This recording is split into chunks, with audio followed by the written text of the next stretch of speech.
दिल्ली के लिए रवाना हो रहा था, फ्लाइट में बैठ रहा था, तो असद भाई का मैंने ओखला के अंदर पैदल दौरा जो चल रहा था वो लाइव देख रहा था, और वो देखने के बाद मुझे पूरा यकीन हो गया कि इंशाअल्लाह इस बार ओखला के अंदर बदलाव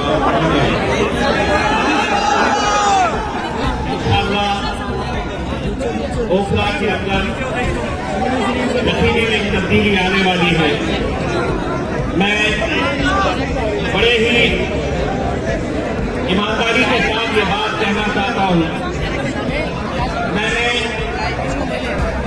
सपा भाई को कभी मिला नहीं, कभी देखा नहीं, ना तो कभी फोन के ऊपर बात हुई। तब आप ये सोचेंगे कि जिस शख्स को हमने देखा नहीं, जिस शख्स से हमें कभी बात नहीं किए, हमने कभी उनसे मुलाकात नहीं की, न फोन पे बात की, तो कैसा मजलिस इत्तेहाद और मुस्लिमीन ने एक ऐसे उम्मीदवार को टिकट दे दिया ओखला से जिसे हम मिले भी नहीं है। यकीन मानिए, जब ये बात सामने आई कि दिल्ली के चाहे वो ताहिर हुसैन साहब हो या सपा भाई हो, इनके बारे में हमने जब पूरी मालूमात हासिल की, एक बात हमें समझ में आई, हमें इलेक्शन में एक पैगाम भी देना है। अगर सपा भाई जैसे लोगों के साथ अगर मजलिस नहीं खड़े रहेगी तो यकीन मानिए उनके साथ कोई खड़े रहने वाला नहीं है।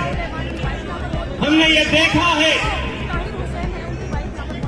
आज अगर इतने सालों से वो जेल में है, वो सलाखों के पीछे है, तो किस लिए? क्या किसी की जमीन हड़पी है? क्या कोई बड़ा जुर्म करके वो अंदर गए हैं? क्या किसी का पैसा लूटे हैं? मेरे भाई, अगर उस दिन वो न होते तो शायद मंजर कुछ और होता। अगर वो आज अंदर है तो कहीं न कहीं इस बात का एहसास करिए, सोचिए कि वो अगर अंदर है तो आप बाहर हैं। वरना हो सकता था कि वो शख्स बाहर रह सकता था, अंदर आप में से कोई और जेल की सलाखों के पीछे सालों साल अपनी जिंदगी गुजार रहा होता। हमने मुस्तफा भाई के दो छोटे छोटे मासूम बच्चों से जब मैं मिला, यकीन मानिए आज रात में घर में सोते वक्त 1 मिनट के लिए अपनी आंखें बंद करिए, तसव्वुर करिए कि 4.5 साल से ये बच्चे अपने बाप के दीदार के लिए तरस रहे हैं। छोटे बच्चे, तसव्वुर करिए उस बाप की कैफियत जो हर रोज जी कर भी जेल में मरने जैसी जिंदगी गुजार रहा है। कैसी उसकी तड़प होगी कि मैं अपने दोनों लाडलों को कब देख पाऊंगा, कब उन्हें गले से लगाऊंगा। वो बच्चे, तसव्वुर करिए मेरे भाई, यहां कोई हुल्लड़बाजी करने के लिए, कोई हंगामा बर्पा करने के लिए ये महफिल नहीं सजाई गई है। बहुत संजीदगी के साथ हमें इस बात का ख्याल करना है, ये इलेक्शन महज 2 ही सीटें मजलिस लड़ा रही है। हम चाहते तो 20 लड़ा सकते, 25 लड़ा सकते, 40 लड़ा सकते, लेकिन मेरे भाई, आंकड़े मायने नहीं रखते हैं।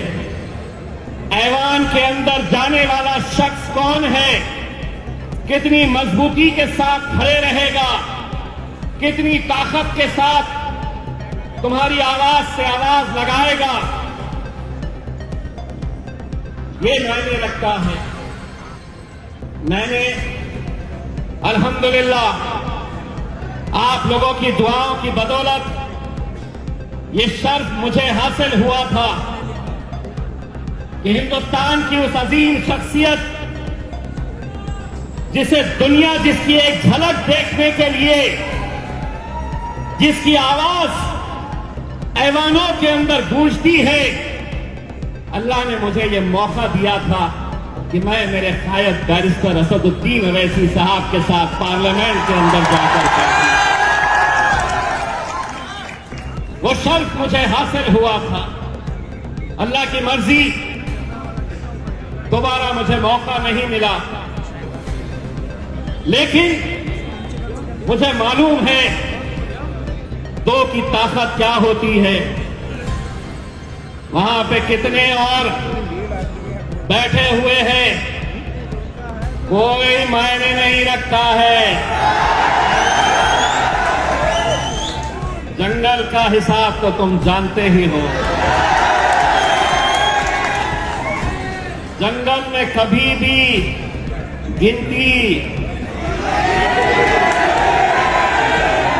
गीदड़ों की,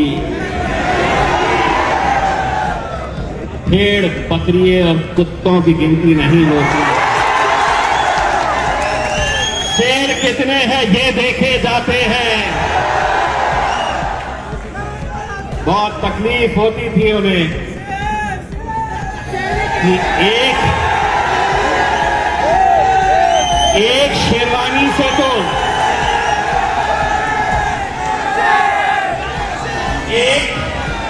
एक शेरवानी से तो पूरी हुकूमत परेशान थी। बोले ये दूसरा भी आया है तो बोलता बहुत है। मजलिस गूंगे, मुक्के और बहरों की जमात नहीं है। हम बोलते हैं और अल्हम्दुलिल्लाह पहले ही दिन से अगर मैंने वहां पर जाकर कुछ सीखा था तो मेरे कायद ने मुझे ये सिखाया था कि पूरा सीना तान के, पूरे जिगर के साथ सच को सच बोलने की हिम्मत रखो, झूठ को झूठ बोलने की हिम्मत रखो, क्योंकि इतिहास दिलेरों का लिखा जाता है। इतिहास दिलेरों का लिखा जाता है, दलालों का नहीं लिखा जाता है। कितने जाते हैं हमारे भी उन ऐवानों के अंदर, कितने जाते हैं, लेकिन जब तुम्हारी आवाज बनने की बात आती है, तुम पर जुल्म होता है, तुम पर ज्यादती होती है, तो कोई बोलने के लिए तैयार नहीं होता। लोग परेशान थे कि पहली मर्तबा पार्लियामेंट के अंदर आया और नरेंद्र मोदी की आंखों में आंखें डालकर बोल रहा है।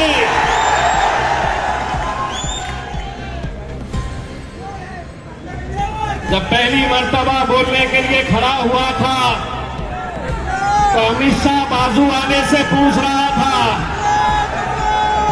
अमित शाह ने बाजू वाले से पूछा, ये कौन? तो बोले, साहब असद भाई का एक और भाई आ चुका है। मेरे भाई, अगर मुझे इतनी खुशी होती है जब मैं ये नौजवानों का जोश देखता हूं, आपके जज्बे को मैं सलाम करता हूं। कभी कभी तो लगता है कि हम हैदराबाद में खड़े हैं कि जहां तक नजर जा सकती है वहां तक आवाज खड़ी है। बस मुझे इतना यकीन दिला दो, इतना यकीन दिला दो। ए मीडिया वालों, थोड़ा कैमरा हमारे पास से हटा दो।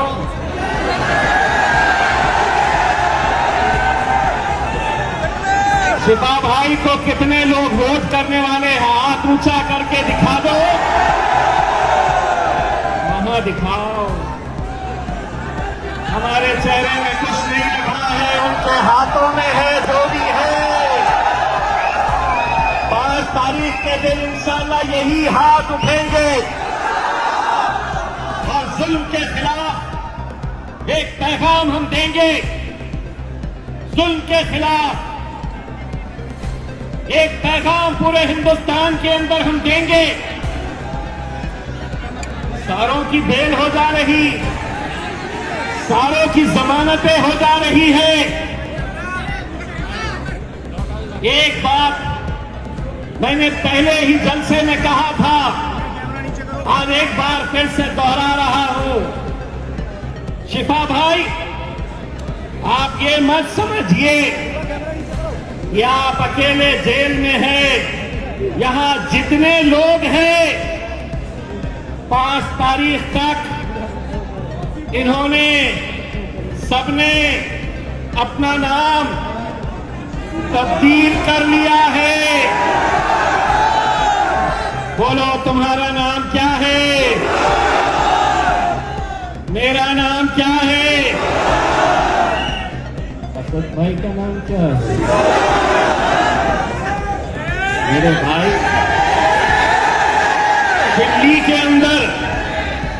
दिल्ली के अंदर 2 सीटें हमें दे दे मेरे भाई। इतने जिगर के साथ पूरे हिंदुस्तान के अंदर मजलिस देखिएगा, फिर कैसा कारनामा अंजाम देगी। हमें बड़े उम्मीदों के साथ हम यहां पर आए। ये जो मीडिया वाले हैं हमसे इतनी मोहब्बत करते हैं, बोले 2 ही लड़ रहे। मैं बोला इन्हें तकलीफ इस बात की भी होती है 10 कई को लड़े, इतने सारे सीटा कई को लड़े। 2 लड़े तो तकलीफ, 20 लड़े तो तकलीफ। तुम्हारी तकलीफ तुम्हारे साथ, फैसले हम करेंगे। तुमको जो मीडिया पे चलाना है, जो मीडिया का इंटरव्यू हो रहा था, असद भाई से एक ही सवाल किया जा रहा था, आप दिल्ली के दंगाइयों को टिकट दे रहे हैं। वाह वाह रे मोदी, तेरा कानून।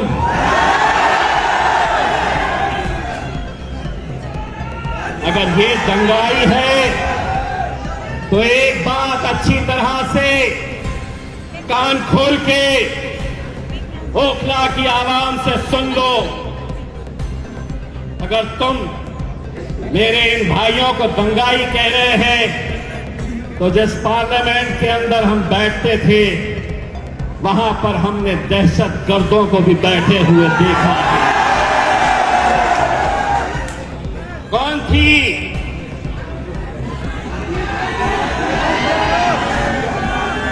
तुम्हें मालूम है कौन थी वो? मैं नाम क्यों नहीं ले रहा मालूम क्या? क्योंकि आधा मैं बोलता हूं, आधा तुम बोलते हैं। मीडिया वालों को क्या मिलता है तो बाबा जी का, वरना तो है पुलिस वाले हमसे मोहब्बत करने वाले। ले बोले इसको भी अंदर,